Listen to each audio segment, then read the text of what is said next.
Demolay.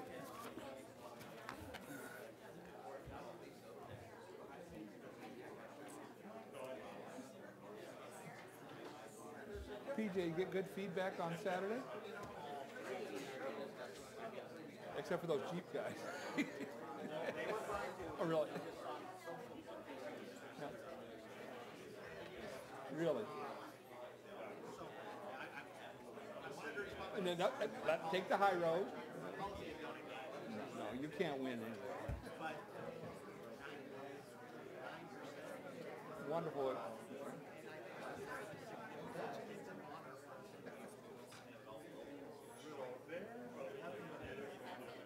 Did you see Mike Egan there? He posted something on Facebook. You mentioned it. Right.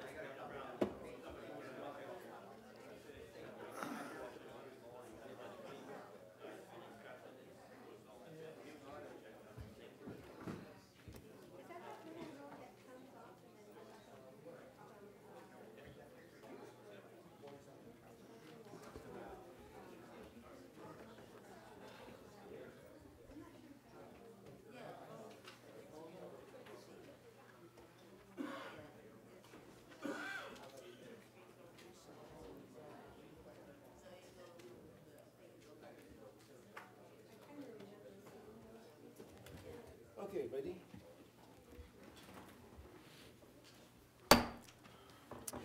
Good evening. The regular meeting of the Bellflower City Council is called to order on Monday, March 25, 2019 at 7:01 p.m. We are reconvening from open session, coming back from the closed session, and let the record reflect that Council Member Mayor Pro Tem Garza recused himself on item 3B, which is a conference with property negotiator on property at 9443 Artesia Boulevard. Roll call, please. Councilmember Dutton. Here. Councilmember Hamada. Here. Councilmember Coops. Present. Mayor Pro Tem Garza. Here. Mayor Santinez. Here.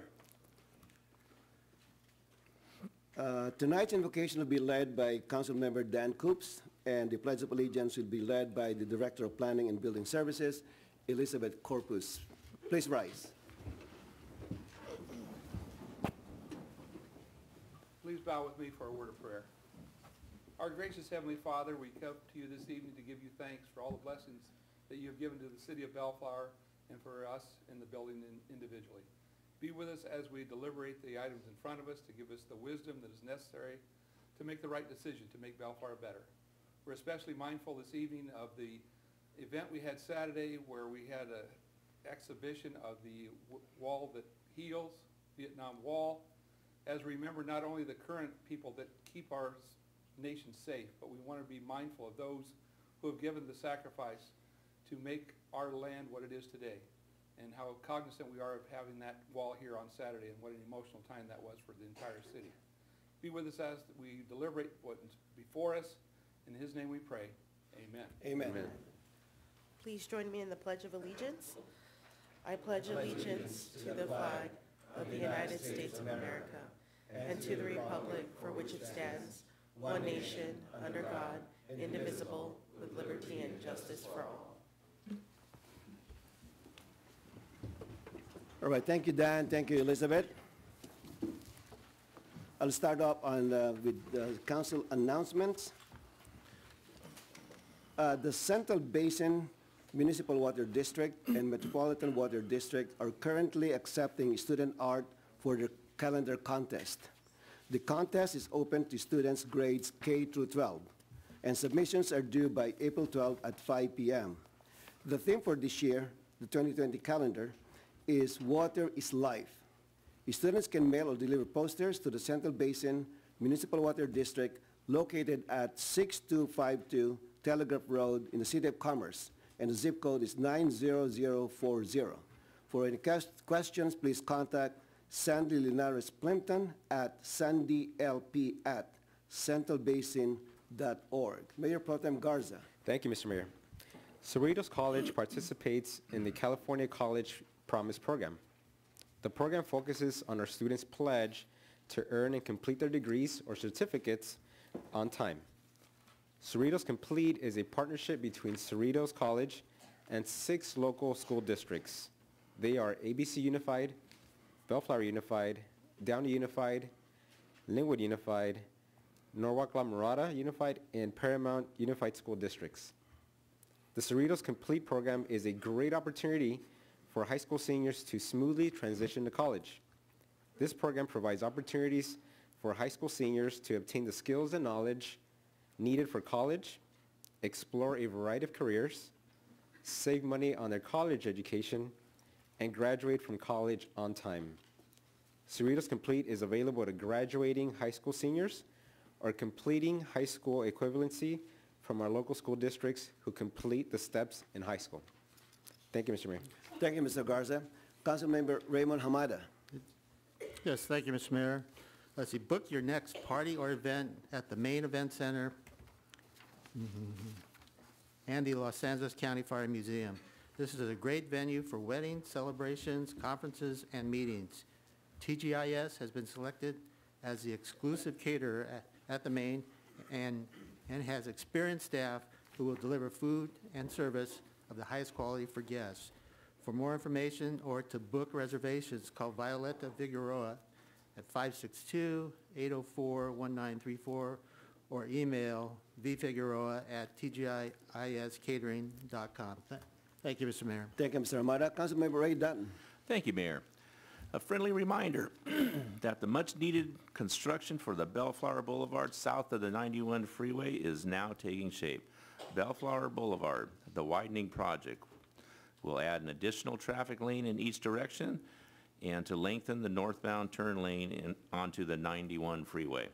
During construction, traffic lanes will be minimized to 1 lane in each direction. It is recommended that drivers avoid the area due to the specific expected traffic congestions at that time. The project is scheduled for completion May of this year. Thank you, Mayor. Thank you, Mr. Dutton. Councilmember Dan Coops. Yes, Mr. Mayor. The City of Bellflower's Housing and Grants Division is offering federally funded programs to provide assistance to homeowner occupants for certain home repairs and improvements. Now, when I was in school, that was a run-on sentence, but that's all one sentence, so. 2 programs are currently available for eligible homeowners: the Fix-It Grants and Low-Interest Deferred Loans. The 3rd program is the Mobile Home Grants, which will be active in July of 2019. For more information, visit our website at www.bellflower.org or call 562-804-1424, extension 2286. Thank you, Mr. Mayor. Thank you, Mr. Coops. Tonight, we have 2 very special proclamations. We are proclaiming the month of March as both the American Red Cross Month and also declaring March as the Demolay Month. So we're going to start first with American Red Cross, and I'll invite my fellow council members to the riser.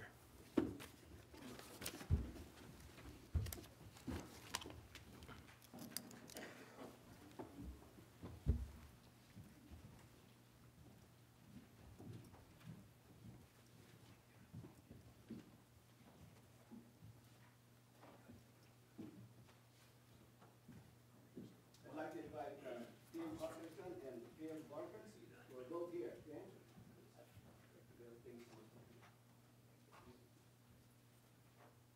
Got the right color shirt on.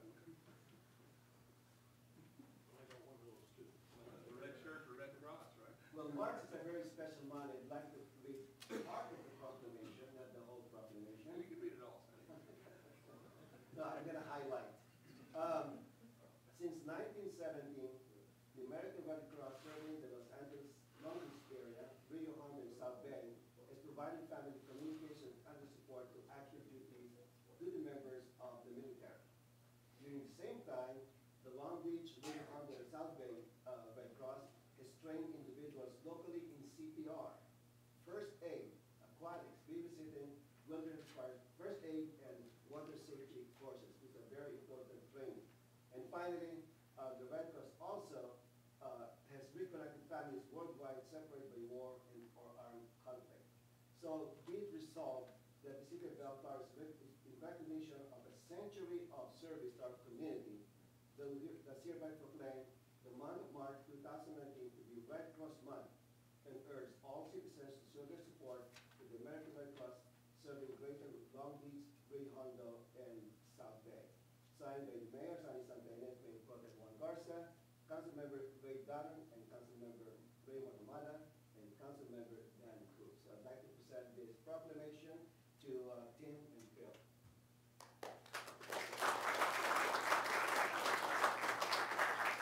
You want to say something?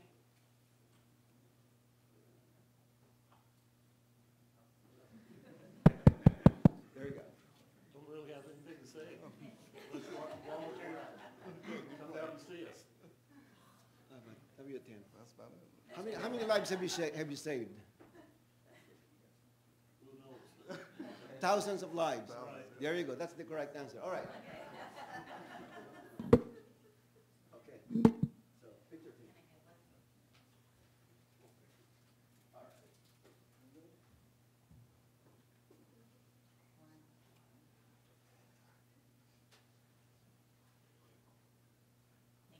All right. Thank you so much.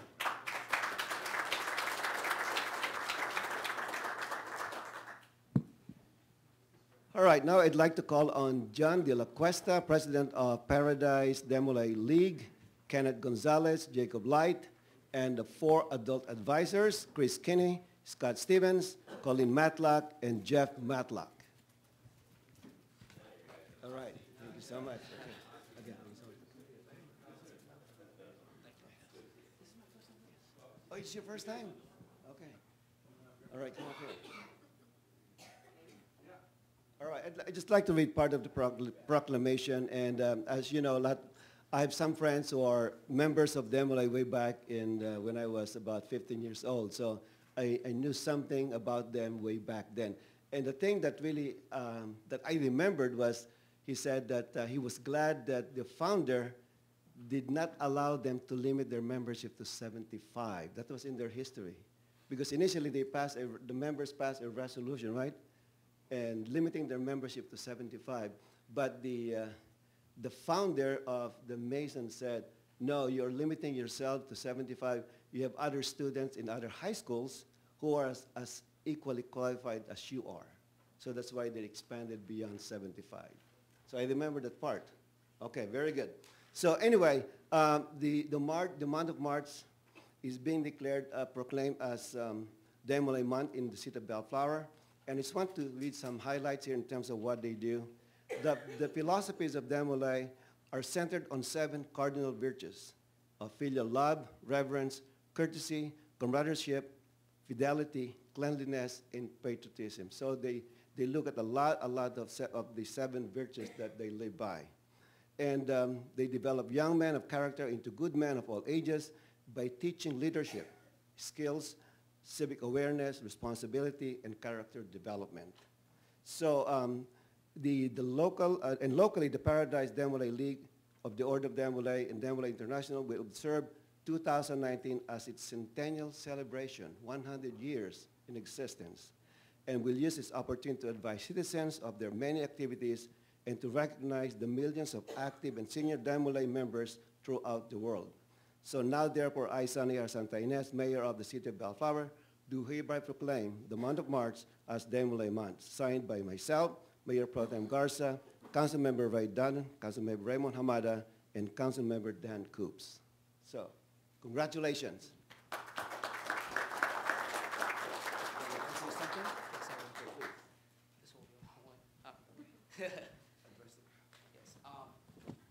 So, on behalf of Paradise League Order of Demolay, I would like to say thank you to the City of Bellflower, the Mayor, and its council members for giving us this proclamation tonight. 4 years ago, my family and I moved here from the Philippines, and it made my life better. Because 3 days after that, my uncle, who was a master mason and a Demolay advisor, introduced me to the Order of Demolay. After I was initiated, I was told that whatever you put into Demolay, you will get it back tenfold. And that's why I'm here before you guys talking about this wonderful organization.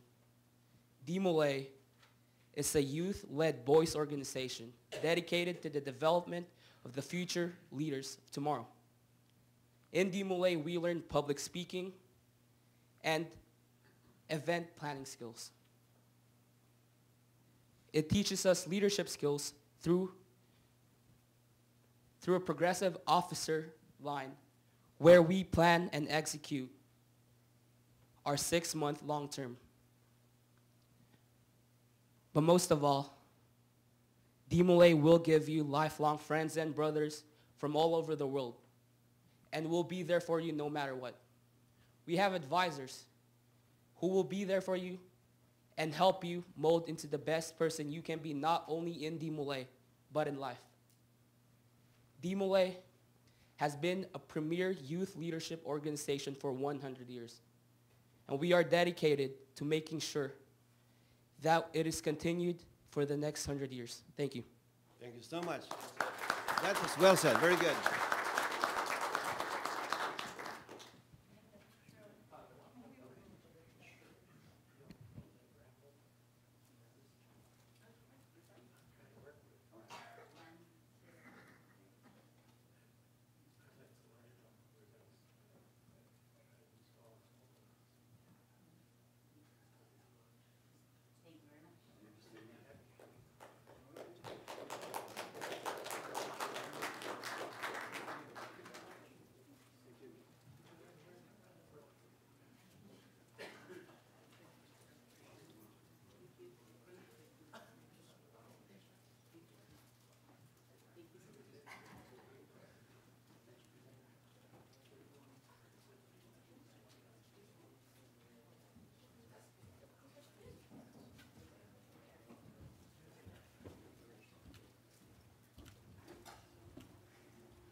All right, that was a nice presentation. Mr. Stewart, public comments, please. This is the time set aside for the public to address the city council on matters not listed on the agenda. Anyone wishing to address the city council should come to the podium, be recognized by the mayor, and state your name for the record. If you wish to address the city council on an agenda item, you may do so by approaching the podium as we review that particular item. You'll be given a reasonable amount of time to address the city council.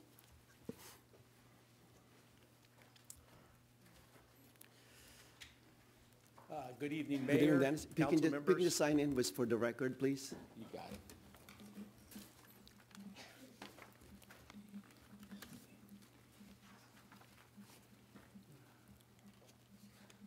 I wanted to touch a little bit more on what Mr. Coop said. I went to the Vietnam Wall, and you guys did a fantastic job on that. I'm a two-time Vietnam vet, so I was watching that trailer, and it showed pictures of kids from Bellflower, Paramount, and all the surrounding cities.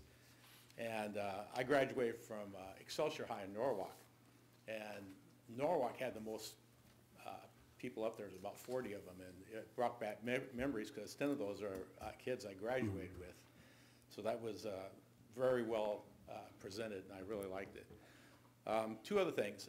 WRD, which is a water replenishment district, next month in Paramount is going to have an event, and it's open to all the public, and they have a bunch of game booths, so if you have kids, grandkids, take them there, and if you like getting freebies, that's the place to go. And I heard they're going to have the In-N-Out hamburger truck there. So, Oh, really? Oh, good. that makes it worth going. The other one is, Sonny, you know this one, the LA Sanitation District. They're going to have a fair, and I forgot to bring the note with me, either the first or second Saturday next month, but if you Google it, that's another one that's worth going to. It's the Earth Day.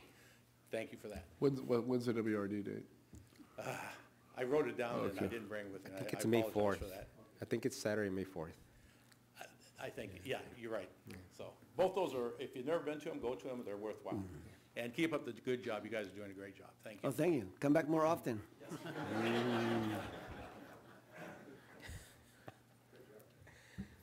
Good evening, council members. Good evening. If My you can name just is sign Rose in first Smith. so that we can have you on the Okay, record. thank you. There's a sign-in sheet there, please. Oh, okay. Just your name. So the city clerk can capture your name in the minutes. Okay. My name is Rose Smith, and I live on Ramona Street in Bellflower. And I have a problem with the, that garden used to be nursery over there on Ramona and Cedar, and Cedar, Coke, I mean. The grass is like, since it rained, the grass is so high, and people just dumping stuff around on the lawn. Ma'am, is that on the DWP right, public right of Yeah, way? Okay, right. we're good. And I have called the city, and they have said that they had contacted DWP.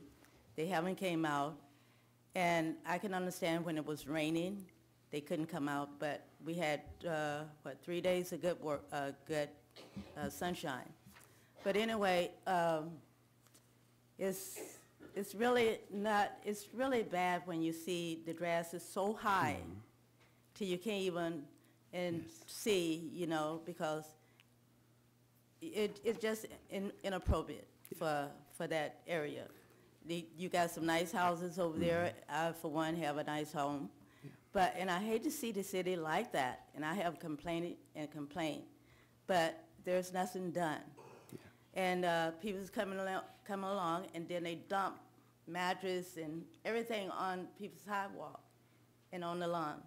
I had to call City Hall every week to get them to call somebody to come and pick up the item. And this is, you know, this is our neighborhood. And it's not fair for it to be run down like that. We don't live in the ghettos. We live in Bellflower. And Bellflower used to be a nice city. Because I used to come here, when I first came to California, I used to come over here. I'm from back east, the Midwest. And so, but it's going down. And this is one reason why I came here tonight to voice my opinion on this problem, because it's been going on now for years, and now it's getting worse. So I appreciate if you guys could take a look at it. I was going to take some pictures, but I forgot my camera and left it at home. That's okay, ma'am. I think we know the area, and just to let you know, we are trying to develop that into a park. Okay. So if you can pray for us, we are in negotiation with DWP, and we're waiting for the license from them to give it to us so that we can develop it as a passive park. Well, that's Okay. another thing. You know, you got kids around there, and there's drugs in that area. If you notice, there on Cedar and between Cedar and Lakewood, there used to be a park there. And when you drive by there, you see all kind of drug addicts. Everything is hanging out there. You see nails and everything else on the sidewalk. Who want their kids to look at that, to see that, or to walk up and might stick themselves with a nail or something like that? I know I wouldn't. I don't have no small kids, but if I had kids, I wouldn't want them to see that. So if you put a park there, what good would it do? You know, because drug addicts are going to come in. You have cars running up and down, parking over there. So what good? What the purpose in it? For recreation? You don't want to Yeah, see? for recreation. So you don't want but- to see a park there? And I wouldn't want to see a park there You don't wanna because see a there's park. houses across Okay. the street from there. Okay, You know, so I definitely wouldn't want to see a all park right. there. Okay, thank you. Thank you.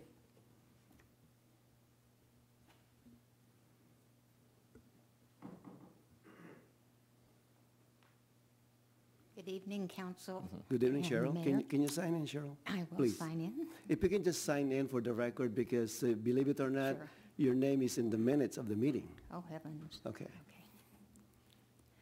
I just want to commend the city for bringing the Wall That Heals to the city this past weekend. It was marvelous. I got to ride in the escort. I volunteered there on Friday. The service ceremony on Saturday was awesome. Then we went back Saturday night to see it under the lights, and it was just spectacular. And I just want to thank all of you for seeing that it could come to our city. Thank you. Okay, thank you. Come back again. Anyone else? Okay. We're moving on to item 11A. Mr. Stewart? This is consideration possible action to conduct a public hearing to receive comments on the fiscal year 2019-2020 preliminary CDBG and home funding recommendations. And I've got a whole bunch of people from economic development going to make a presentation to you. So.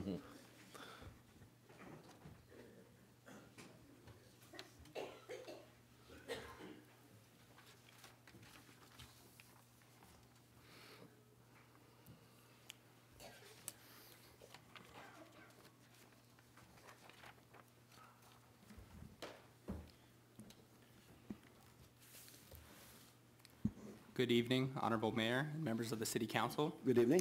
The city is conducting a public hearing to review and receive public comment on the fiscal year 2019-2020 preliminary funding recommendations for the Community Development Block Grant, also known as CDBG, and the Home Investment Partnerships Program, also known as HOME.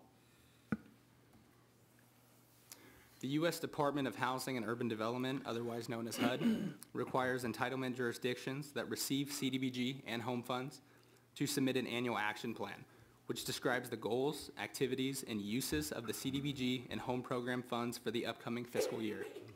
As a bit of background, every 5 years, HUD requires the city to prepare a separate document called the Consolidated Plan, which outlines a 5-year plan for the use of CDBG and home funds. The Consolidated Plan is carried out through the annual action plans. The 2019-2020 Action Plan is the final year of the current 5-year Consolidated Plan. Therefore, a new Consolidated Plan will be drafted next year. HUD also requires that the city annually submit a Consolidated Annual Performance Evaluation Report, also known as the CAPER, which summarizes the activities and accomplishments supported through the use of CDBG and home funds. The CAPER is due 90 days after the end of the fiscal year. Now, CDBG funds must be used for activities that benefit low and moderate income residents or for eliminating blight. The CDBG program can finance public facilities, economic development, public services, acquisition of real property, relocation, and technical assistance to nonprofits. In fiscal year 2019-2020, the city estimates it will receive $1 million in CDBG funds. This is based on last year's allocation. Now, HUD typically determines the allocations within the first quarter of each calendar year. However, that action has been delayed, and a new deadline has not been set. The city anticipates approximately $385,000 in carryover and expects to receive $10,000 in program income. The total estimated funding is about $1.4 million, but the amount will not be finalized until the federal government sets the allocation. The CDBG funding recommendations for fiscal year 2019-2020 are as follows. Per CDBG regulations, up to 15% of the city's annual allocation can be used to support public service agencies that provide vital services in the community. Staff received and approved 3 public service applications from the Fair Housing Foundation, Kingdom Causes Bellflower's Good Soils Program, and the Bellflower Volunteer Center. The Fair Housing Foundation has requested $18,000. They provide fair housing services to residents to prevent discrimination. Their services include, but are not limited to, referrals, investigations, case management, litigation, and resolving landlord-tenant disputes. Grantees in the CDBG program have a responsibility to affirmatively further fair housing, which is why some sort of fair housing service is mandatory. Kingdom Causes Bellflower has requested $25,000. They offer employment opportunities through their Good Soils Industries program. The program assists in hiring residents that are underemployed and unemployed. They also provide on-the-job training, certification programs, and job acquisition skills for those who may have a criminal record or are at risk of being homeless. The Bellflower Volunteer Center has requested approximately $114,000. The Volunteer Center recruits, trains, supervises, and recognizes individuals who volunteer their time to serve the low and moderate income residents of Bellflower. All 3 of these public service agencies participated in the program in prior years and met their goals without any issues. Now, up to 20% of CDBG funds can be used for the administration of the program. Staff has budgeted about $177,000 for staff costs in fiscal year 2019-2020. Each year, CDBG partly funds code enforcement activities that address blight in CDBG eligible areas. The city has budgeted approximately $278,000 to continue these activities. The city also continues to budget its debt service payments for its Section 108 loan that was used for several capital improvements in the town center area. Now, this was a 20-year, $7 million loan taken out in 2004. Lastly, in fiscal year 2018-2019, the city budgeted $300,000 of the CDBG program for Coke Avenue Park. That amount will be carried over to fiscal year 2019-2020 when construction is scheduled to begin. All right, moving on to home funds. Home funds are meant to retain and increase the affordable housing stock for renters and owners and must serve low-income households. Eligible uses of these funds include homeowner rehabilitation, the development of affordable housing, property acquisition for the development of affordable housing, homebuyer activities, rental housing, and tenant-based rental assistance. In fiscal year 2019-2020, the city estimates it will receive $400,000 in home funds. This is based on last year's allocation. The city anticipates approximately $823,000 in carryover. Program income varies annually based on loan principal, interest, and equity sharing payments returned to the city during the fiscal year. Staff is using a nominal amount of $1,000. The program income that the city receives is reinvested back into the home program. So the total estimated funding is about $1.2 million, but similar to the CDBG funds, this amount will not be finalized until the federal government sets the allocation. The home funding recommendations for fiscal year 2019-2020 are as follows. Now, up to 10% of the city's annual allocation can be used for city administration of the program. Staff has budgeted $40,000 for staff costs. Staff recommends budgeting $250,000 for the home improvement program, with $80,000 specifically set aside for mobile home improvement grants. The home improvement program, it provides loans or grants to qualified low-income homeowners who wish to make improvements to their home or to repair health and safety problems. Staff also recommends budgeting $150,000 for the first-time homebuyers program. Now, this is $50,000 less than the previous year, and this is due to the difficulty of qualifying low-income applicants. Staff has thus reallocated the $50,000 savings to a community housing development organization project, also known as a CHODO project. Now, a CHODO project must be a nonprofit agency that will rehabilitate or build affordable homes or rentals for low-income residents. A total budget of $784,000 is set aside for one or more CHODO projects in fiscal year 2019-2020. This amount includes a $363,000 carryover from the CHODO line item last year. Staff released a CHODO request for qualifications and project proposals in early March and has already received interest from multiple CHODOs that could use these funds next year. The final approval of these funding recommendations, along with the draft fiscal year 2019-2020 action plan, will be considered by City Council once final allocations have been made by HUD. So our recommendation tonight is to open the public hearing, take documentary and testimonial evidence, and after considering the evidence, schedule a second hearing for a City Council meeting once final allocations have been made by the federal government, or alternatively discuss and take other action related to this item. That completes my presentation. Staff is now available for any questions or comments. I just have a few questions. On the, for home funds, CDBG, for the Fair Housing Foundation, they're the ones conducting this workshop for tenants and landlords, right? That is correct. Do you know how many tenants attended the workshop? The recent one? Yeah, the recent one. I do not. Or in a year's time. Do you have any data on that? We have data on total that they've served with Yes. fair housing services. So last fiscal year, which was 2017, 2018, they served approximately 259 So when you say persons. serve, that includes anyone attending the workshop or being referred to Correct. for housing? Okay, so that's That all is right. inclusive. All inclusive. Because I'm just trying to wonder if we can get some data, how effective are their publicity for those workshops. Maybe you can get it at the next, for the next hearing, you can get the data. That Yeah. would be helpful. And then actually, Catherine just pointed out too that about 500 attended the workshops, Oh, but really? 259 were directly Oh, okay. assisted. Okay, so you have the data, 500. Oh, that's good. Okay, good. Thank you. And then the next question I have is for the rehabilitation of mobile homes. Is there any cap per unit? Yes, so there is a $10,000 cap per $10. unit. Okay. Yes. Now, and then next question is on the first-time home buyers. I know that's very difficult to qualify for this.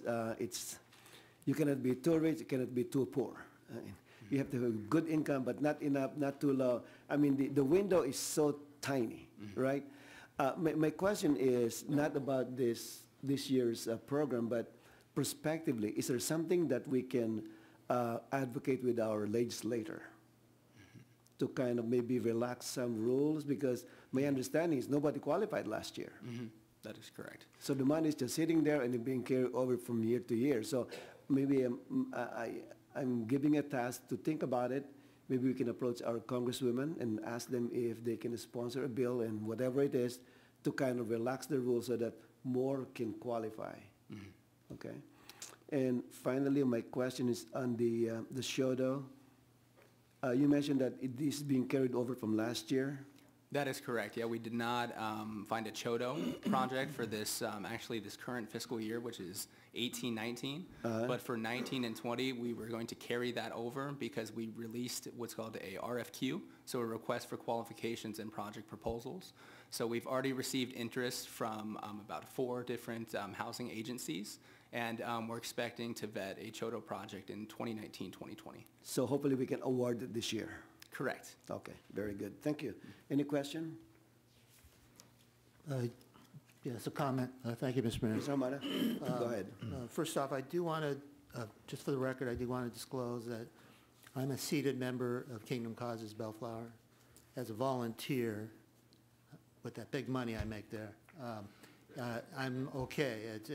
I've been told by the city attorney's office that. That's correct, Mr. Councilmember no Hamada. issue. Yeah, that's All right, correct. thank you. No financial conflict of interest. Yes, thank you. Let's see, Travis, on the CDBG funding recommendations, so the Coke Avenue Park is a carryover, about 300 grand. Correct. Is that a conservative estimate? Is that a ballpark that should be able to cover that? Or if it's, say, comes out less, the cost of the improvements, then money can be placed otherwise. That's if we get, the amounts needed from the federal government. Yeah, so there is, actually, the total project cost is going to be about $600,000. So $300,000 of that is from CDBG, and then the other $300,000 is from the Park Facilities Fund. Okay. All right. In regards to code enforcement, it's a great program. We need it. That figure there, what is that? I mean, what percentage does that cover for the entire budget for code enforcement? For code enforcement. It has in the past, it's provided about 50%, but I believe for this fiscal year, it's about 38 or 40%. Okay. All right. Okay, thank you, Mr. Mayor. All right, thank you. Any other questions? yeah. Go ahead now, Councilmember Dutton. On the estimated CDBG funds, we're estimating $1 million, and no, it's not there. What if it's less, or do we know it's probably going to be $1 million? If it's less, do we say it's 10% less than what we anticipate? Do we cut 10% of what we're allocating? Yeah, so we would have to make some adjustments in the budget. Is that how it would be across the board, that whatever percentage is low, or is it? So it's not going to be across the board for every line item that you see here. Okay. It'll just be either for administration of the program or for code enforcement. We would find different ways to adjust it. reduce, and adjust. So there's not enough money to go, we're going to cut somebody. And so it's not cutting everybody evenly, it's just cutting where we see fit. Correct.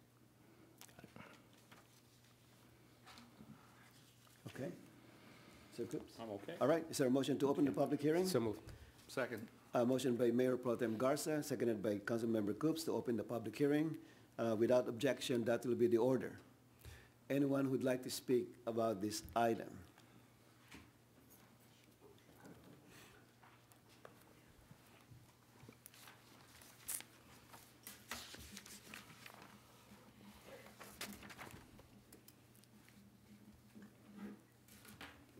Good evening, City Council and Mayor and staff. Good evening, Ken. I was reviewing the document that you guys are basically addressing right now, and I do have some concerns that we have, okay? First concern, I believe, and unfortunately I have to, is on code enforcement.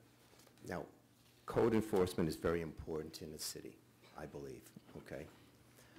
But when I'm reading this information, it says the CDBG program can finance public facilities, economic development, public services, partnerships with nonprofits that provide vital services, and housing improvements that improve blighted areas and benefit low and moderate income residents, okay? Now, what I don't see, unfortunately, is that we're not spending enough money for the economic development in the community, for low businesses, for the smaller mom and pop businesses. You guys are doing a very good job of bringing the corporations, or the corporate ones here, the In-N-Out, which is corporate, the Winchell's, which is corporate, okay, as well as the additional businesses that you brought in, which was corporate. But money should be allocated for the small businesses also, because the small businesses is the heartbreak of America, okay? Unfortunately, we don't have that here at all, okay? Everything is on code. When you talk to code enforcement, when I mentioned this to business owners, okay, and I've talked to probably 500 businesses in the past 30 days in Bellflower myself, okay? When you mention code enforcement, it's not very positive at all, okay? But when you talk to businesses about helping to promote their business, to grow their business with the city, okay, then they're excited about it. And that's something that we really have to do, okay, is you have to look at this budget here, okay, and say, where can we legally allocate this money properly, and not just 3 or 4 sections of that. There's many other areas that you can do it here, okay? So I hope you guys take it into heart, because the amount of money that you guys are allocating, and when you allocate money for a nonprofit, I started a nonprofit about 12 months ago, okay? When you allocate money to a nonprofit, as we probably know, sometimes a nonprofit uses 70% for staff. It doesn't help the community when that happens, okay? We don't know where that money's going to be spent on a nonprofit at all. So that's very important when you give the money to a nonprofit organization. Where is that money being contributed? Is it going to be for the housing for the people, for the construction, for the workers, or for the staff, okay?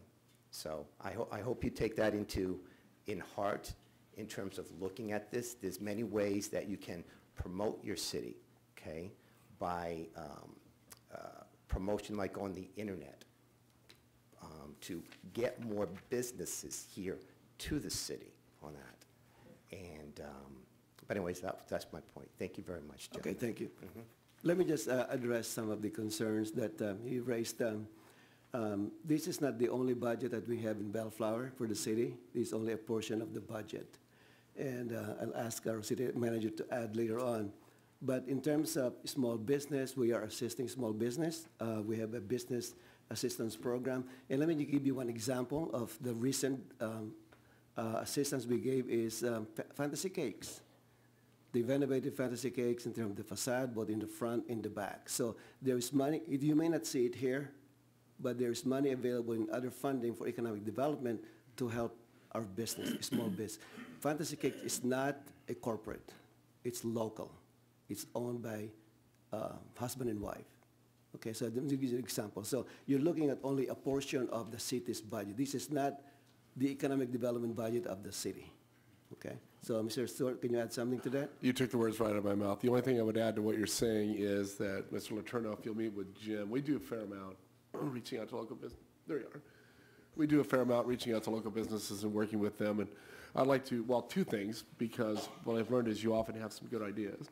I'd like Jim to review your, what we do, and then I'd like you to share with him what you might have thought, something we may not have thought of. So if you could, make some appointment with Jim Dalong and talk about what we do for the city and share some thoughts you might have as well.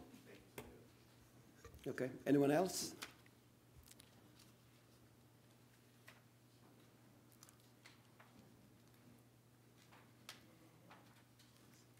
I'm not sure I'm going to be able to walk up there. I have vertigo. So. Oh, somebody will assist you. Come on up, Anita. Oh.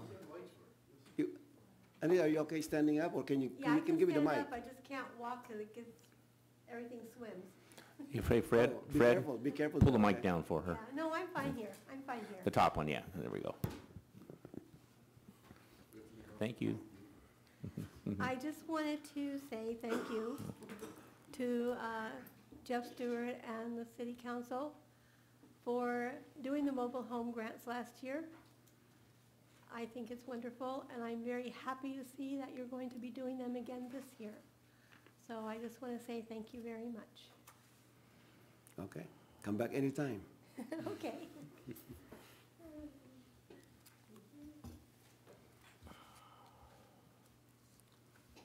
Okay, anyone else?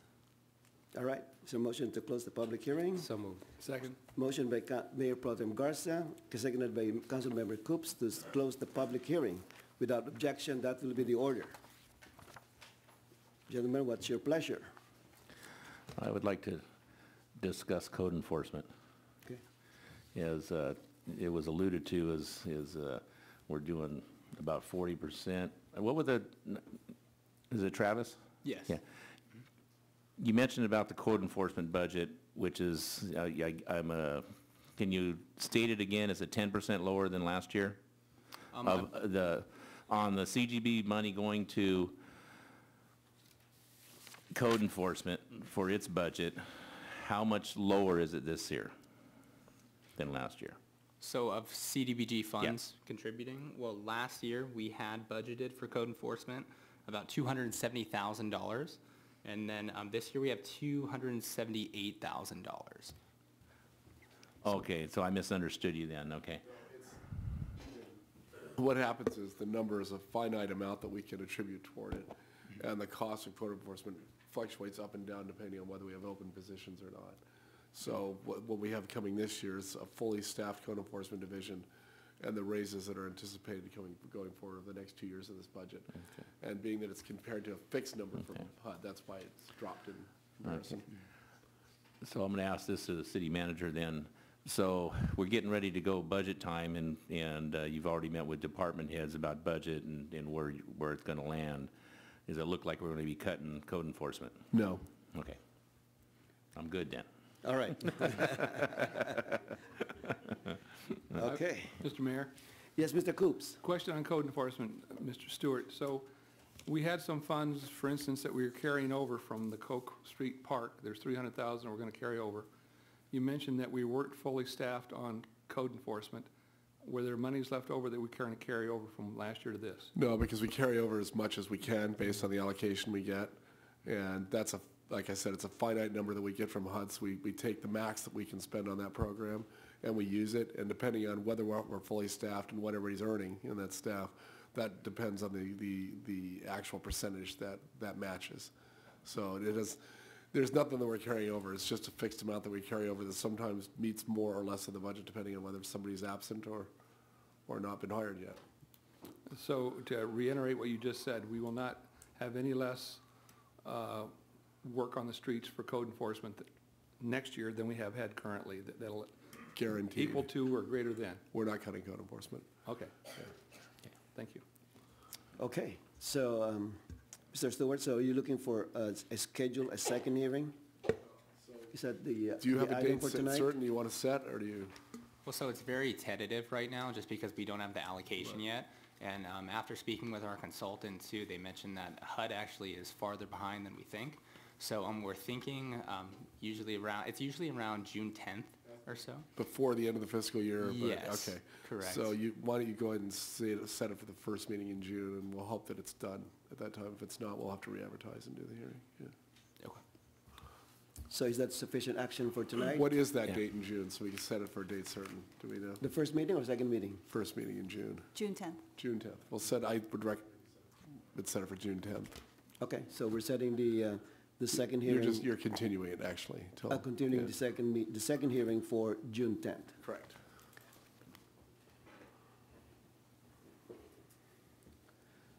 Is there a motion? Do we need a motion for that, or just a direction? You can do a motion. Okay. I make a motion to continue the meeting and schedule the second hearing for June 10th City Council meeting. Second. No. Motion by the mayor, seconded by Councilmember Hamada, to schedule the second hearing on June 10th. Roll call, please. Councilmember Dutton? Aye. Councilmember Hamada? Aye. Councilmember Coops? Aye. Mayor Pro Tem Garza? Aye. Mayor Santinez? Aye. There are no ordinances or resolutions for consideration for this evening. And next item is item 13A. Mr. Stewart. So this is consideration of possible action to implement a speed hump pilot project on Cane Hill Avenue between Artesia Boulevard and Allington Street. And Mr. Gurecki has a staff report. Mr. Mayor, while Mr. Gurecki gets set up, I'd like to recuse myself from this item due to the fact that I own property within 500 feet from where this project is being proposed. Okay. Let the record reflect that Mayor Pro Tem Garza is recusing himself on item 13A. Mr. Gurecki. Good evening, Honorable Mayor and Council Good evening. members. Open this up real quick.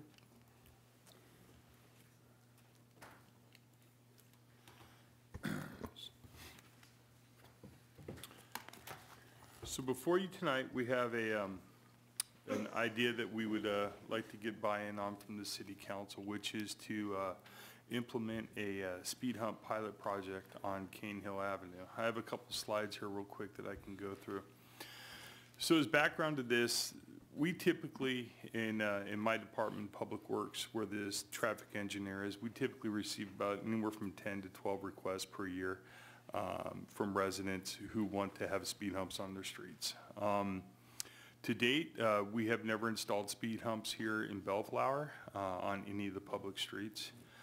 This has been for a variety of reasons, including, first and foremost, the impact that speed humps have on emergency vehicle response times.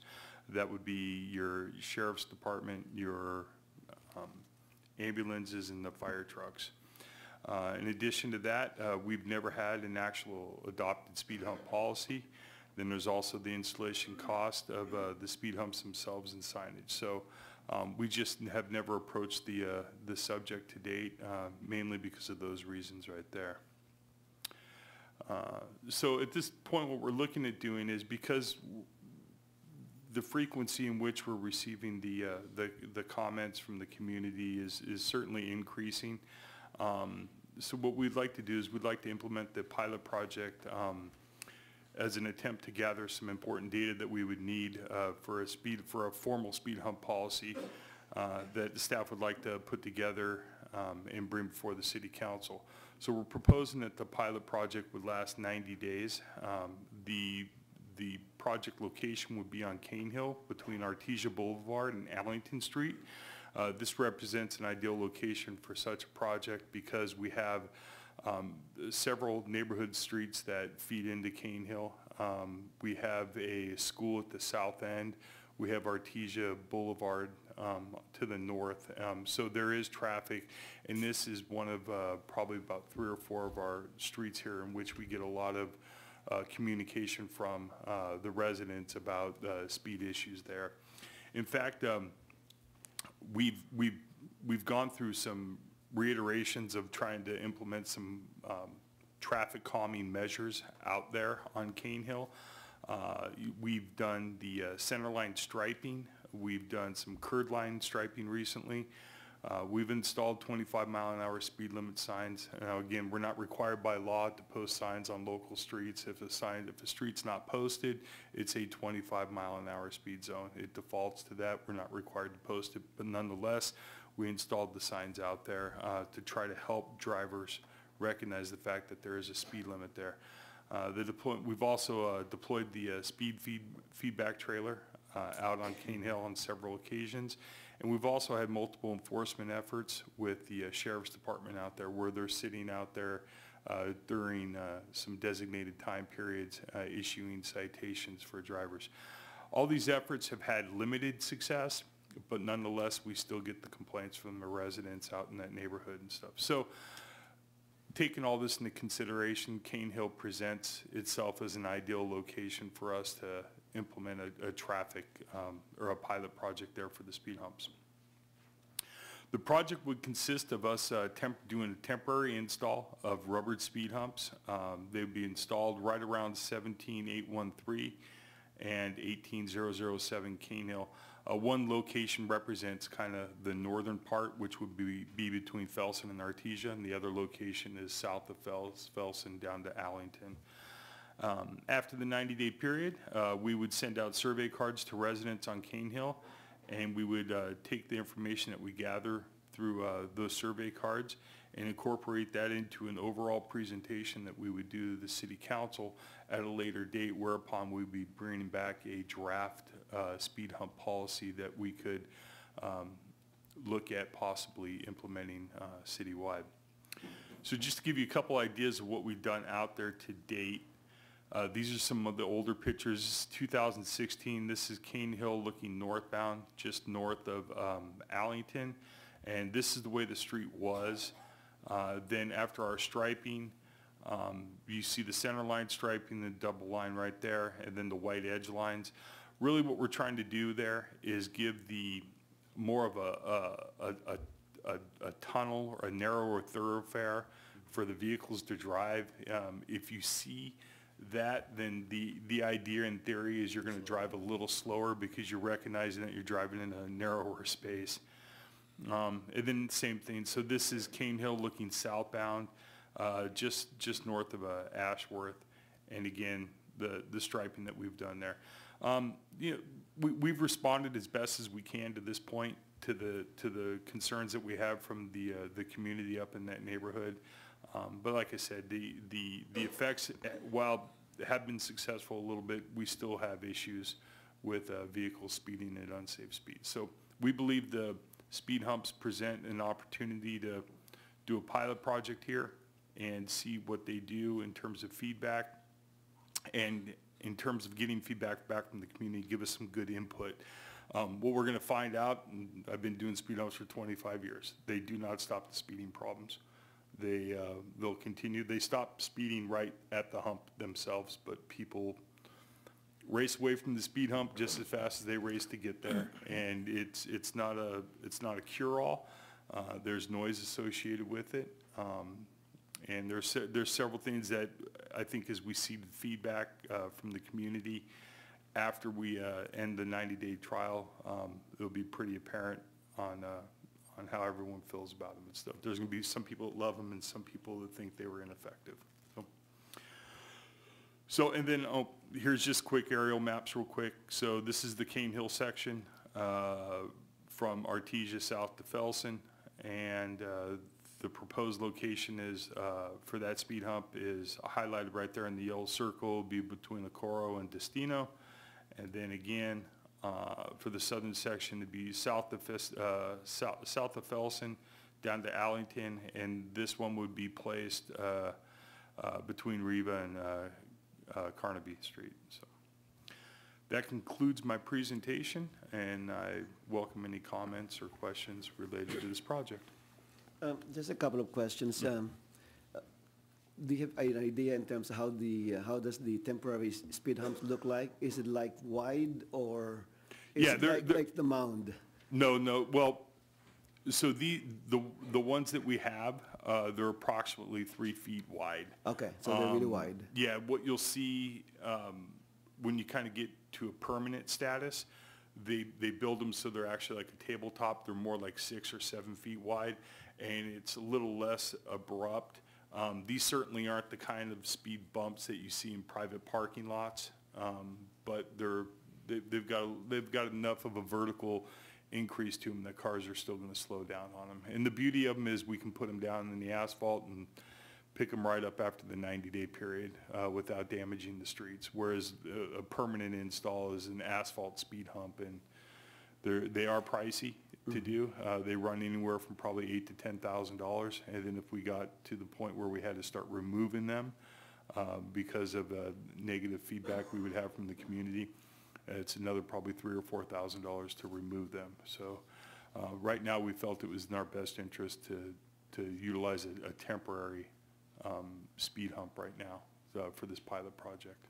Okay, so, but my bigger question is, since I've been in city council, every time this question comes up, we've been told, as far as I can recall, that it will slow down the response time from our first responders. That was always been the response. And so I personally bought off on that reasoning.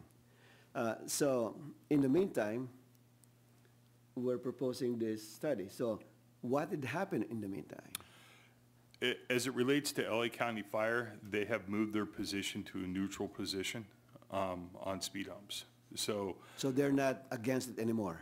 They're not for them, and they're not against them. They just don't have any comments. They ask for a review of the speed humps. A lot of the cities and the policies that are already written in some of our surrounding communities, they get buy-off from both the county sheriff's department and the county fire department to their locations, or what's a good location to work, and they've been getting feedback back from those agencies, kind of bringing them up to speed on what they think will work best. So I think they've kind of moved to a more neutral position on it.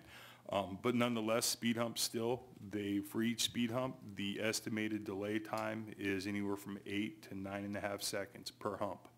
So if I put these 2 speed humps on and the fire truck is trying to run from Artesia down to Allington, it's going to take it almost 20 seconds longer to get there with those speed humps in than it would if it was normally running. And we all know when there's a crisis situation, every second counts, and that's why it's an important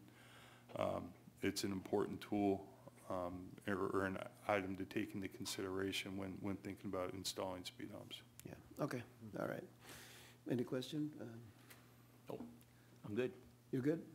I have a question. Yes, Mr. Goops. All right. So, Mr. Grech, you mentioned that if we go forward with the pilot program, you're going to do a survey to determine whether or not this was effective. Does that sound right? Correct. Have you had a survey to determine before we even do the project as to whether or not people have strong feelings one way or another about putting in speed bumps? The response that we've had from the residents that we've heard from on Cane Hill is that everything that we've done to date has not worked, and that they would like to see speed humps in there. Now, a formal survey was not sent out to those residents to answer your question.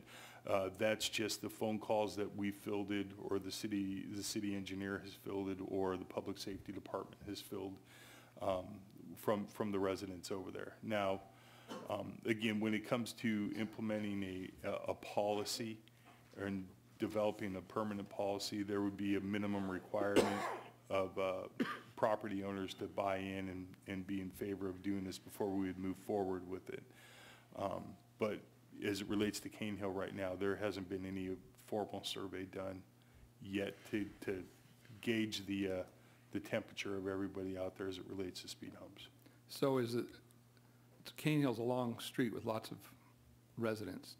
Are you hearing from the same people all the time, or is it, the whole street is up in arms about the speed, or is it one or two individuals that are making noises? There's been, there's a handful of people that we've heard from. There are a couple that are very frequent and very vocal about it, but it's not just being done based on those two. We've had some stuff. We've done the The sheriffs have been out there. You know, there is a speeding issue. It is mainly centered on the morning times around school pickup and drop off. They do issue citations out there. Ironically, a good handful of those citations come from the residents that happen to live in that neighborhood. So the ones that are complaining about the speeding are actually the speeders at times. But like I said, we're looking at this as a pilot project. It's certainly temporary. I think it will give us a good idea of what the community thinks about it when we're all done, and we should be able to move one way or the other from that point on. Oh, no, there's several locations in town that. It's always, the answer's Yes. always been no, and people are like, why? Well, I mean, so we're actually gonna collect some data and find out why. It's good, bad, or indifferent. That's the whole point of it.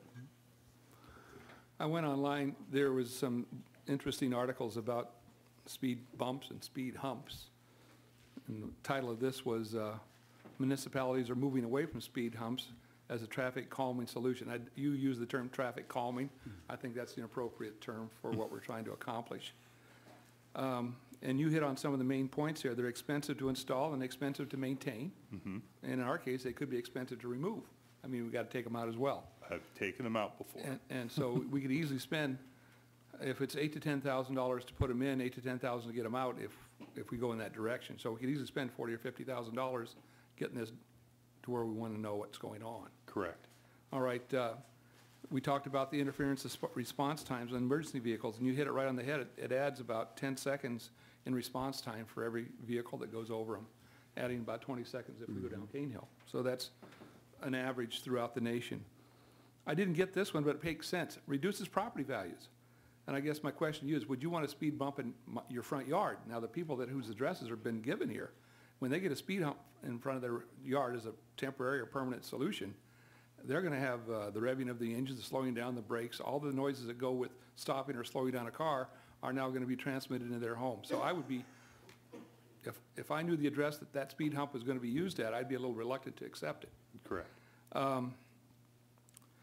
We talked about increased noise level. Speed humps usher in a constant barrage of scraping cars, engines revving over the humps.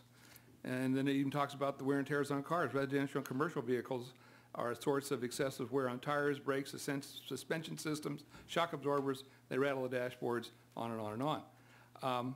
You know, throughout the history of Bellflower, we've always been, as the mayor has stated, that we have never endorsed the idea of speed bumps or speed humps. And I just don't think this is the proper solution for speeding cars. I think that in the past, we've always been able to work through this another way, but to go ahead and start a pilot program and with the idea that this could go citywide. And I'm really concerned because I regard that area of Bellflower to be single-family residence that has a lot of curb appeal over there. That's, you know, it's Ray Dutton's district, and everybody loves Ray, and we want to make sure that the district has maintained a certain integrity. But I just am not for this in one shape or form. I think that we're going backwards rather than forwards. I'd rather see you install another stop sign. You know, I guess there's one at Ellington already. And I think I talked to the people on Cane Hill today and earlier in the week, last week, and they indicated, as you did, which is totally truthful, that the main problem comes in the morning when traffic to the schools, Mayfair and Esther Lindstrom, is aggressively exhibited, that everybody's in a rush to get to school, and it lasts from about 8 o'clock till, or 7:30 to about 8:30, and then it pretty well dies down again. So I would think that there'd be some way that we could even, since we know that those that are using this as a high-speed area, to respond to them a little bit more directly. But, you know, I'm just one vote here, but I just wanted to make my thoughts known on how I feel about speed humps and speed bumps. Thank you, Mr. Mayor. Thank you, Mr. Coops. I got a question now. Dan Mr. just Dan. drove a question out of me. And not because it's my district. We have any intention of telling those property owners that we're going to do a pilot program? They've already been notified. And they're okay with the speed hump in their property, in front of their house? I had heard back from one resident last week and stuff, and they would like to see more speed humps, and I simply explained to them that it's impossible to do that. So it's just not, the way they have to be laid out. Right, no, I their get that. You gotta be proximity and stuff, yeah. even and whatnot, I understand it. So, only the one resident is called, yeah, I would think one speed hump has gotta affect in front of one house, it's, because you're slowing to it, we're talking about 3 properties for one hump that need to be buy-in. Correct. We For each speed hump, and then we only got one person that said it's okay? So far, I've had nobody call in opposition to them. And I've had one person call and basically say, we're not doing enough. But with that said, we hand-delivered letters last week to everybody. I didn't rely on the Postal Service. Right. I had my staff go and walk a letter to each house on Cane Hill. What will be interesting is if we were to implement the pilot project, I will probably also survey Carpintero, because that's where all the traffic is going to shift to. And that's another thing that people fail to realize here is once someone figures out there's speed humps on this street, the next street over there's no speed humps, then they start using that street as well. So we'll probably survey a good portion of that neighborhood to get feedback if the council decides to move forward with this pilot project. Because we all know that those streets are cut-through streets, especially in the morning going to Mayfair High School. That they're cut-through streets, there's no doubt about it, and that's why the traffic is there. On the other end, I assume that's why the speed hump is more, I'm going to go to the south end speed hump is more to the north as it showed on your alignment up there, and that was because the traffic lines up to make that right turn at the other end in the morning. It's more because I was trying to find a spot where I can put it where it's not straddling driveway aprons. Right. And I'm getting it under a street light, so there's visibility to it at nighttime. Right. There was a lot of things that we were trying, when we kind of coming up with the location. I'm sure there was a reason, that's it. Yeah. No, I got that. And there's no place to put a stop sign anywhere on No, the traffic warrants that we've done in there. Doesn't justify it. They don't justify any additional stop signs. And when you go back and look at the citation issues that have kind of been going out, in addition to the speeding that goes on, the other high number of citations that are issued up there are for cars that just simply aren't stopping for the stop signs either. So, I think you'd almost have this similar effect. There's one bad apple for every 100 cars, and that tends to ruin it for the bunch. But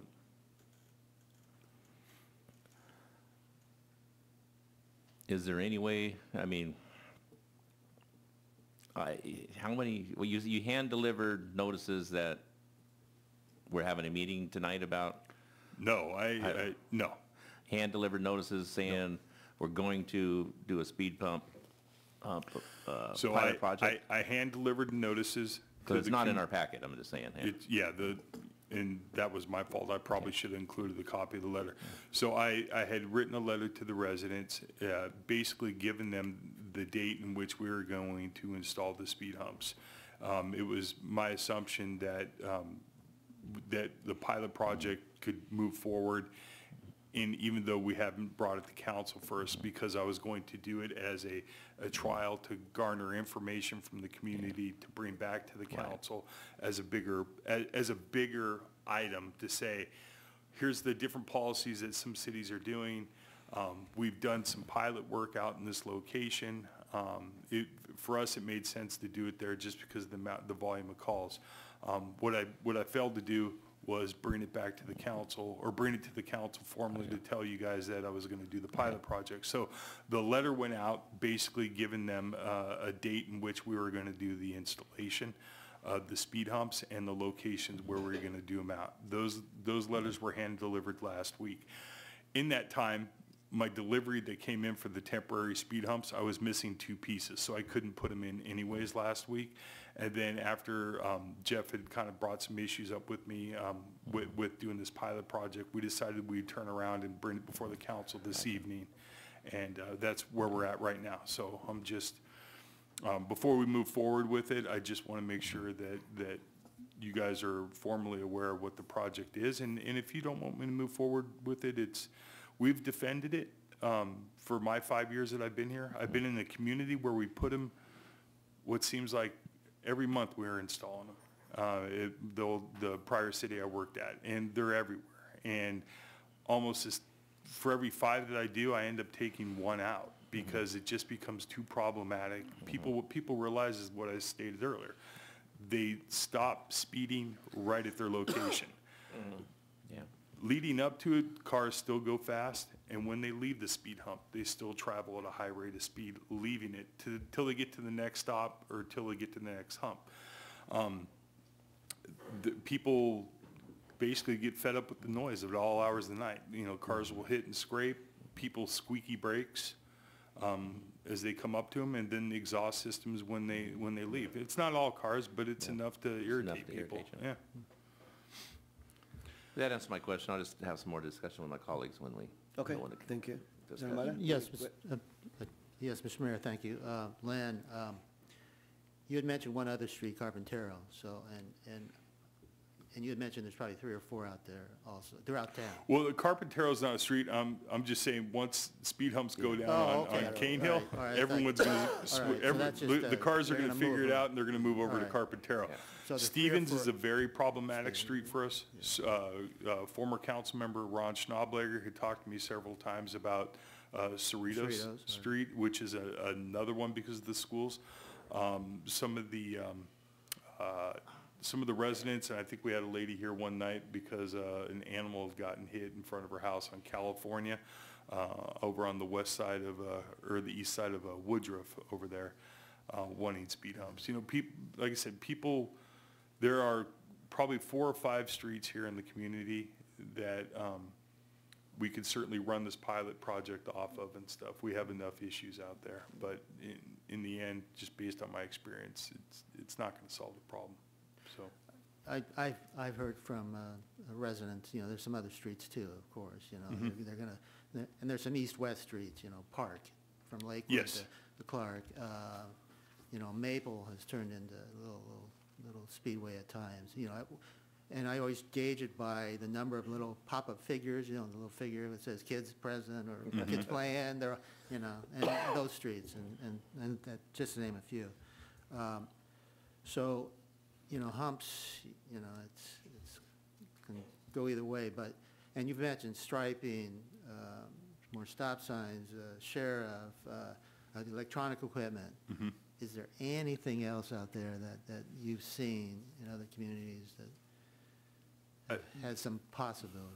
That there may be some other stuff out there. I don't want to say this is the end point, but we've done a lot that, at least what I'm familiar with, as well as my city engineer, different little techniques to try to kind of get things slowed down a little bit, and it simply it's been somewhat successful. It just hasn't ended the problem, and I don't know if there's anything out there that will end the problem, which is what I stated earlier. We put speed humps in there, and these same issues are still going to be present. And if you've contacted every resident on the street. On Cane Hill, yes. Yeah, I have not personally talked with them. You went by letter. They were all hand-delivered a letter from Artesia all the way down to Allington. Say you only get 20 replies. Is that enough for you to No, I mean, if we went forward with say we were going to move forward with a formal policy, right? I would look for a minimum of 80% of property owner support for a speed hump to be installed on a given block. So if there's 10 houses on a given block, I would draft the initial policy to see 80%, meaning 8 out of those 10 houses say they want to have the speed humps, and it would be property owner, it wouldn't be tenant, it wouldn't be renter input. They have it goes back to the property values. They're not invested in the actual property itself. They're not the owner. They could sit and sign a petition and say they want the speed hump and move out the next month, and Now, there's going to be speed humps stuck in front of the property owner's house for years to come. So it would be property owner buy-in, and I would have to see an 80% approval in order to even move it forward. Downey initiated a project or a policy a couple years ago, and I think very similar to us, they've had several issues and complaints about speeding in the neighborhood streets, and they crafted the policy. But when it comes time to put it out there and get people to sign a petition and buy in on it, they haven't had a big response. They've only installed speed humps on one street in Cerritos, and not Cerritos, excuse me, Downey, and it's Artist, just north of Foster. They have 2 little bumps up there. The city of Lakewood does not do speed humps. The city of Cerritos does not do speed humps. Norwalk does, Paramount does, Long Beach does. So you have some communities that do them, and you have some communities that still don't do them. And I think regardless of what community you're looking at and where the speed humps are, they still have speeding issues with vehicles. It's just the way people drive, unfortunately. All right, thank you, Mr. Mayor. Okay, thank you. I've got one more question. Oh, go ahead. So you're our expert Public Works Director. Do you endorse this idea, or do you think we're just wasting our time here? Is this going to make it better? No. All right. No. And one thing that I often see, and I know that Ray does a lot of test drives, and I'm always driving around in Artesia and in Lakewood, and I don't know what these things cost, but they're a electronic sign that indicates the speed. Correct. And as you approach, it tells the speed you are and what you should be. Mm-hmm. To me, that's intimidating. And you say, "Oh, I'm going too fast." What is the cost? Do you have any idea as to what a machine like that costs? I think that's item F or item J tonight. Actually, we're doing two of those signs as part of the Eucalyptus project, right, up on for the Safe Routes to School project up in front of Ernie Pyle School. What's that? Ernie Pyle. Not Ernie Pyle. This is the one on Eucalyptus. That's Frankie Woodruff. Yeah. Okay. So in front of that school, we're doing the radar feedback signs up there. All right, and that's the first time we've ever utilized them, isn't it? No, I've installed those before too. In our city? No, not in our city. All right, Yeah. so those are if we approve those will be the first time we've utilized that technology, correct? Correct. Do you think there's a place for that on Cane Hill? There could be. I mean, the signs typically run anywhere from, the solar powered signs for one. They run in the ballpark of about $18,000 per sign. Does somebody want to have one of those in their front yard? I don't know, but at the same time, does somebody want to have a speed hump in their front It's yard? a lesser of two evils. Yeah. Well, it's something to consider as we look for other solutions. Well, and that's what I said. There could, if you guys don't want to move forward with this, I have no problem with it. I can go out and do some research in other communities that aren't doing the speed humps to see what kind of other traffic calming measures that they've done in addition to striping, and perhaps it is the radar feedback signs, and I can certainly bring all this back to the city council for further information. And what I'm expecting to hear, or I'm just surmising, is that there are 1 or 2 or 3 residents along Cane Hill are fed up with the speeding, and they're really trying to push for the idea of putting in speed bumps. But that's not the consensus of the entire street. But that's just my feel for it. But I just think that we ought to be able to figure out another way to slow the traffic down without putting speed bumps out. Thank you. Thank you. Councilmember Coops, since there's a specific window that people are speeding on Cane Hill, why can't we have the motorcycle deputy go there more often and write tickets? I'm not familiar with his enforcement schedule. Perhaps Joel can come in here. Because we know that it's from 8 o'clock to Whenever school starts. 9 o'clock, so. And we don't have a motor deputy no more. Yeah, we do. Yeah, Oh, we do. Okay. Yeah, he's quite busy. All right. Mr. Hoffman, I posed a question. Since there's a specific window on school days that people are speeding on Cane Hill. That's right. So why can't we have the motorcycle deputy go out there more often?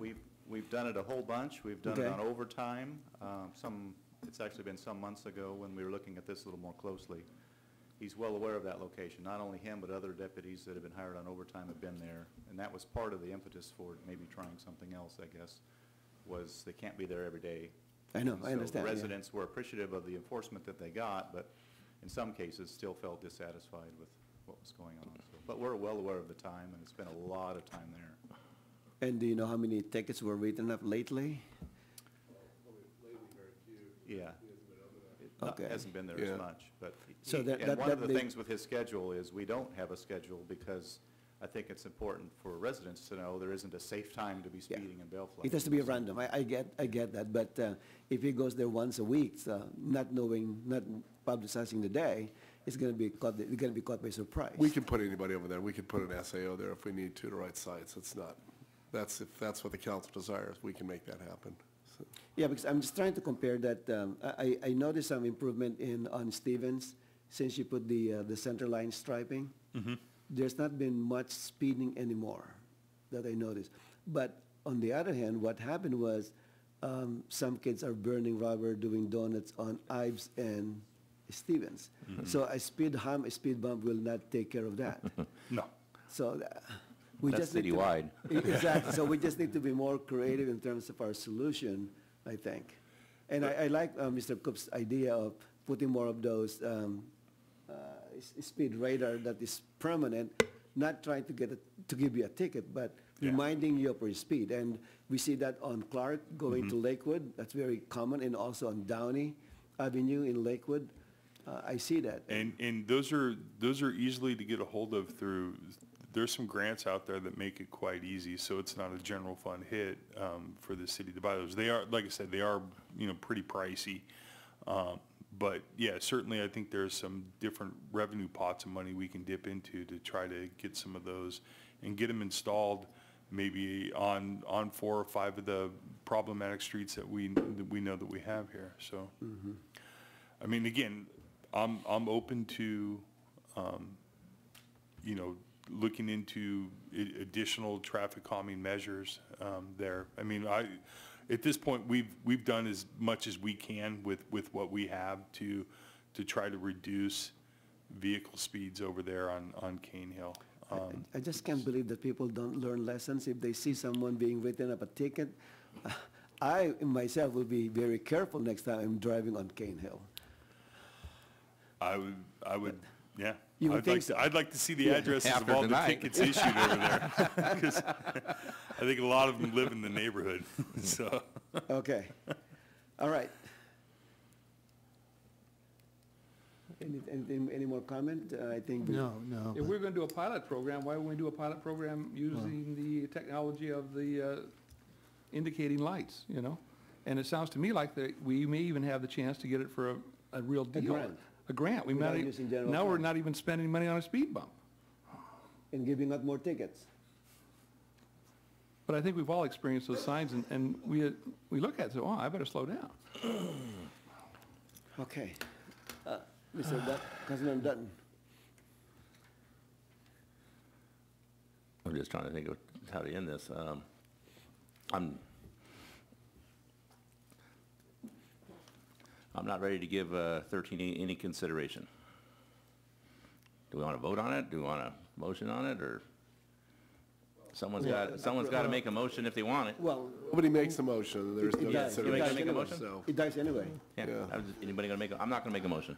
Well, If nobody makes a motion, then it dies. well, right now, not a motion yet, but again, what I heard from Len, I think maybe take some additional time to study some other possibilities. Obviously include the signage and maybe price them out kind of thing. And but for now, I know it's still a toss-up. And again, 80% is going to be a tough. I think that's tougher Yeah, than sidewalks. So. yeah, exactly. It's tough, and that's a whole nother task I have yeah, next year is yeah. trying to get some sidewalks Sidewalk. completed where there's So- none. We can certainly move in that direction. Like I said, I can talk to some of my colleagues in other cities that don't have them, and we can find out what's going on out there. So. And just one final comment on this, and I think if we were to approve the, even a pilot project, the expectation will be out there. So I just want to be very careful in terms of what we do, even if it's a pilot project. Because There it's going will to be be very different. expectation on the rest of the Expectation, exactly. Hey, Mayor? Yes, Did you ma'am. ask if there's any Cane Hill residents in the neighborhood residents over there in the audience? Any public, we're asking for public comments now. Anyone else who want to chime in? Are you from Cane Hill? No, you're Harvard. I know you're Harvard, so, okay. What happens, you know, have you heard of Regina Blancpain Nichols? What happens if somebody hits the illegal liability for city, if somebody hits those bumps and gets airborne and comes down on somebody else? Are we liable because of putting those speed bumps? Yeah, no. There's, long as they're constructed to the correct standard and stuff, there's no liability Like for the 38 city. years ago, there's a cheerleader in Bellflower they were speeding up and hit a dip and came up and killed some, remember those years ago? If you've been around that long. That's going to be part of design immunity, right? Yes, Yeah. certainly. Anyway, I guess there's nobody in the audience of that neighborhood. Okay, there's none. All right, Nobody's out so there, yeah. I guess there's no action?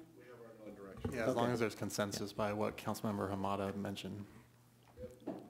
But no, we'll Okay, we'll very good. report back to council future date, probably in a weekly update on this. All right, thank you. Okay. All right, moving along to consent calendar. Get Mr. Garza. Oh, Mr. Garza. Once we get 'em.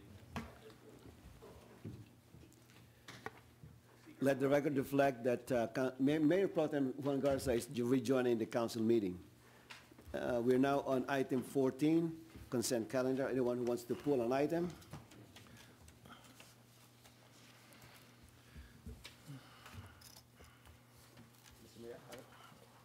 Mr. Mayor, Go ahead. I'm not going to pull any items, but I would like to abstain from item 14H due to the fact that I was not here for the March 11 meeting. 14H. Yes, sir. Okay. Anyone else? Any recusals or to pull an item from the agenda? Move the consent calendar. Second. Motion by Councilmember Coop, seconded by Councilmember Hamada to approve the consent calendar, except for 14H, where Mayor Pro Tem Juan Garza is recusing himself. Roll call, please. I'm sorry, Mayor. Oh. Councilmember Dutton, you may have some recusals on the consent calendar. No? Uh-oh. Did I? No? All right. Oh, you're correct. I'm sorry. I was, I'm very sorry. not often you beat the city clerk. I talk that one up on a All win. I'll do the roll call now. I'm sorry. So you're gonna relish this day, right? But thank you for watching my back. I appreciate it. You're welcome. Councilmember Dutton. Aye. Councilmember Hamada. Aye. Councilmember Coops. Aye. Mayor Pro Tem Garza. Aye. Mayor Santinas. Aye. Council reports, Councilmember Dunn. I just want to say that the most beautiful signal lights are starting to get installed at Artesia and Bellflower Boulevard. They look pretty cool. They match all the black wrought iron, ornate, what do you want to call them, work that's all downtown. So one day, they'll all match. Other than that, that intersection, like I said in my comments, is nuts. Today showed they had them blinking lights so they can start installing them, but it's crazy there, so stay away from it. The traffic backs up at least a block. That's it. All right, thank you. Councilmember Hamada. Yes, thank you, Mr. Mayor. On, let's see, March 14th, I attended the Contract Cities LA County Advocacy Day. It was a good event that had some of the county leaders speaking to the cities. And just, again, Bellflower got a shout out from Lieutenant Dietrich, who runs the host team, again, for the homeless matters. And so we got some good press there. The only thing that I think stands in my mind, just hearing from the county assessor, is that he reported that over a third of the homes in LA County do not, again, homeowners, do not take advantage of the homeowner association, we'll call it exemption. Mm-hmm. So 1/3 of all the homes out there. Are they So- rentals? I don't know. Maybe they're not living in them. Yeah. Because of well, rentals. I don't know, but he reported that, so that seemed like quite a number of people who aren't taking advantage of that that opportunity. So, just this past Sunday, I also heard from one of our local residents, Judy Rodin. She was recognized by, again, Senator Archuleta as one of the recipients of 2019 Women of Achievement. So I'll be getting a certificate for her, so to get that over to her. So, but thank you, Mr. Mayor. Thank you, Mr. Amata. Councilmember Coops. Yes, thank you, Mr. Mayor. You know, in my prayer at the initial start of the meeting, I talked and prayed about the fact that we had this event at the park last week at Sims Park, honoring those that had fallen in Vietnam, and all veterans were represented there. And it was a very, very poignant event on Saturday, whereby we had a speech, and we had flags, and we had volleys of gunfire, we had taps. I mean, it was really moving. And I'm reminded that we really don't have anything in this city that I can think of, and correct me if I'm wrong, that signifies our honoring of veterans. So at the very least, I'd like to think that we could have something to indicate the date that happened last week, Saturday, of what occurred in that park on that day to honor our Vietnam vets and those in the community, so that we'll always remember that it happened, because it was a big score for us to be able to have it in our city. Every city wants it. Norwalk's had it years ago, Lakewood's had it, but to have our staff put together a presentation that allowed us to have it here in our city, I want to applaud our staff, because it was really something special, as we saw on Saturday. And I don't want to forget that Saturday. I want it to be remembered and considered as a place that we would have something that indicates what happened there on that day. Thank you, Mr. Mayor. Okay, thank you. Mr. Stewart, is that something that we can? I think so. We can do? Okay. All right. I'm sure I'll get support from my only veteran friend, Mr. Garza. All right, thank you. Mayor Pro Tem Garza. Thank you, Mr. Mayor. I do have some lengthy remarks here.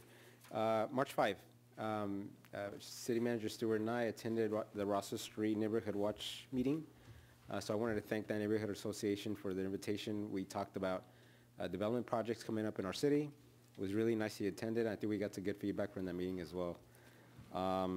March 7th, Councilmember Hamada and I attended the League of Cities General Membership meeting.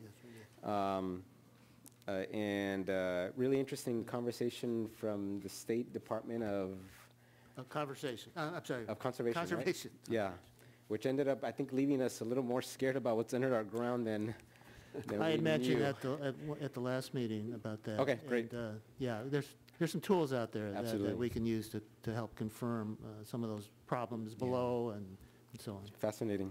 March 11th, actually from March 11th to March 13th, I was in Washington, D.C. As part of my employment, I took the opportunity to meet with our Congress members, Sanchez and Royboy Allard. I talked to them about bus shelters, thanking Congresswoman Royboy Allard for support of that and our upcoming 40 shelters that we're getting in our city. I also highlighted the West Santa Ana branch and getting support for that. I also brought up potentially to piggyback on what we talked about before regarding CDBG and our HUD funds, about looking for ways, maybe legislatively, to get flexibility in the use of our home funds because they're so restrictive, and to be able to hopefully leverage those funds to be able to address our homeless situation in our city.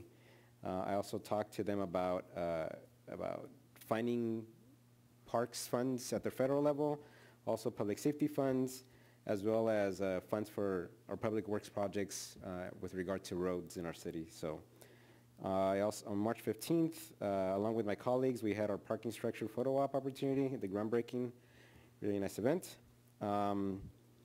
And then the wall that heals. I think I just want to piggyback on what Councilmember Coop said. Really want to commend our staff for all their hard work. It was a complete team effort and community effort as well. A lot of our community members were out there, and you know who you are.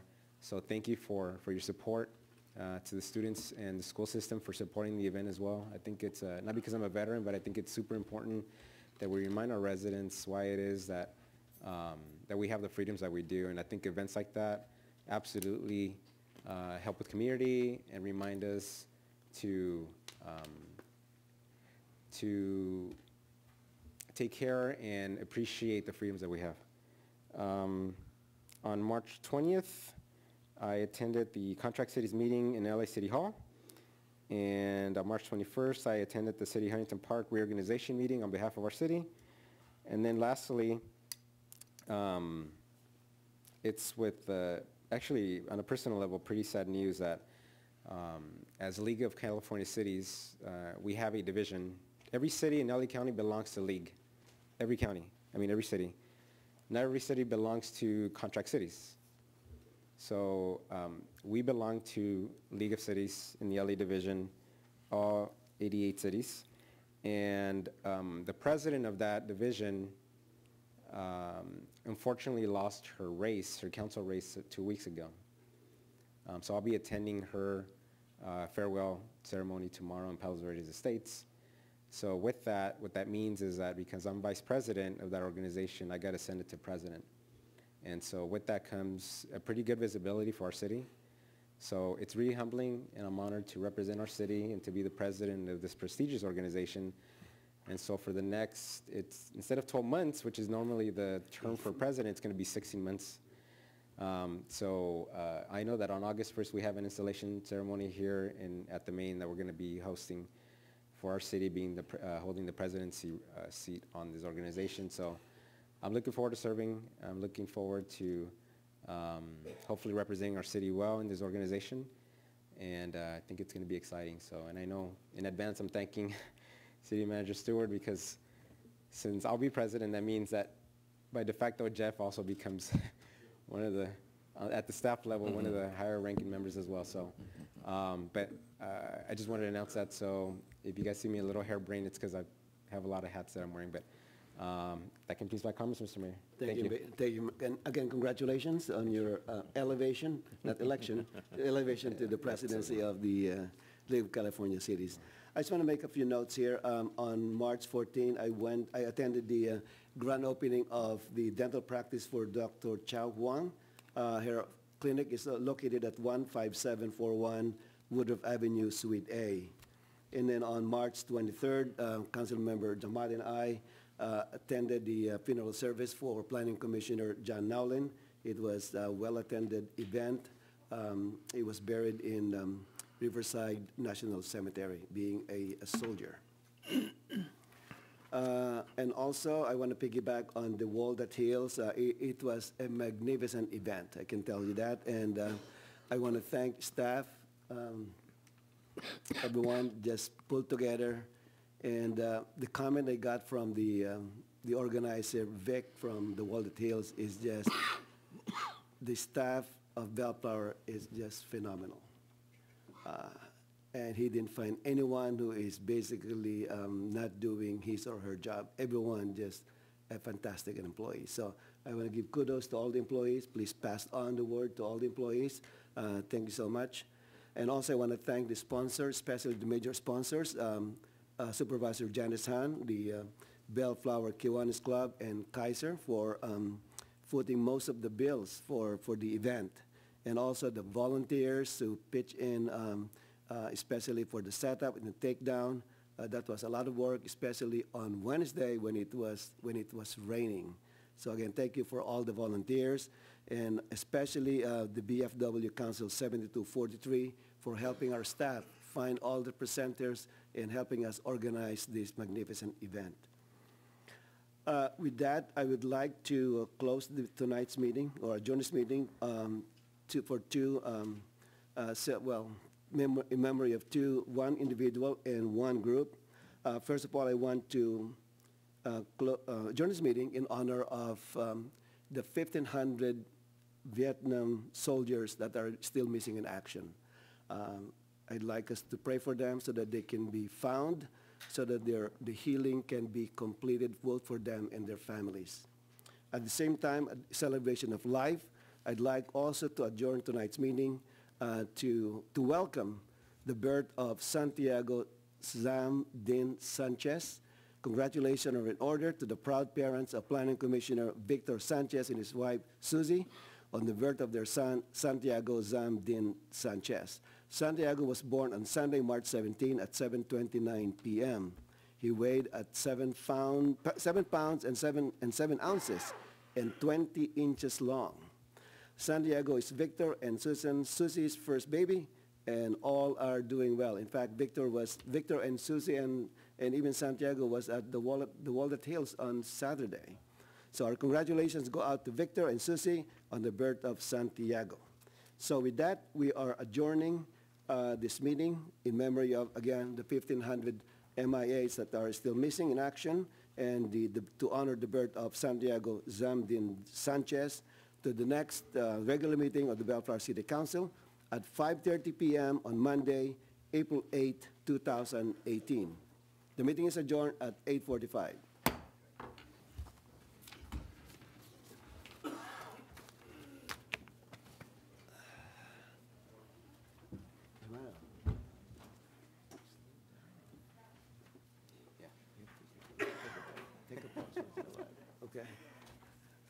Next year when I'm done, I'm going to slow down.